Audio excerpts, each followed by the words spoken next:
Hello everyone. Yeah, welcome back to CPAC. And right now we have another distinguished guest, General Robert Spalding, and a China expert. Yeah. Thank you.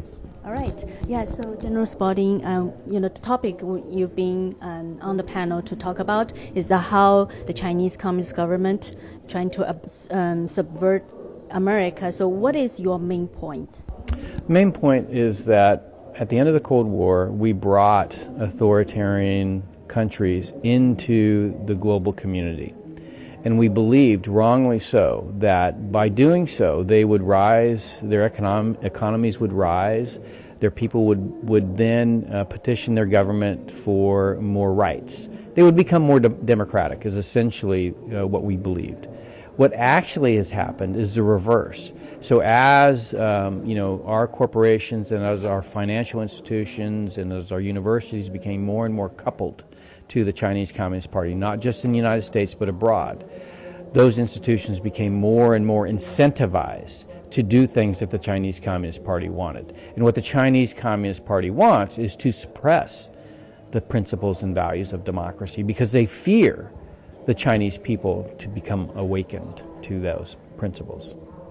So I think probably more and more Americans are starting to realize that problem, but how do you think, people used to have a lot of confidence in our constitutional republic, democratic system, right? So where do you see the main reason for it to fail off, or say why the Chinese Communist Party is able to wedge into our system?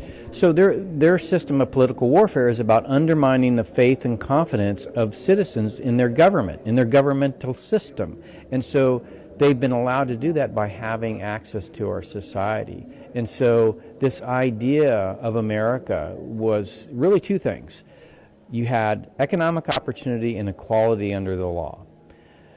What's happened with this connection to China and the Chinese Communist Party and the erosion of jobs in America, principally manufacturing jobs, you've had a decrease in economic opportunity.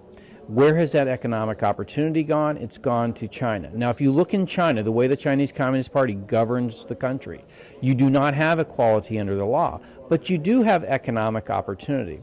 And so people around the world look at the systems. They look at, okay, there's no economic opportunity in free societies, but there is economic opportunity in China. Why is that? They must have a better system. No, it is that the Chinese Communist Party has convinced our corporations, our financial institutions, our politicians to allow the slow erosion and the theft, the movement of innovation, technology, talent, and capital to China. And as those things have gone to China, they've built great roads, great cities, great railroads, a very powerful internet.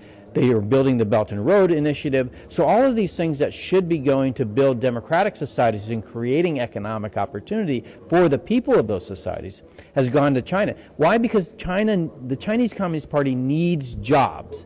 They want the Chinese people to be silent. If you have a job, if you can send your kids to school, if you can have a home, you won't question who's in charge.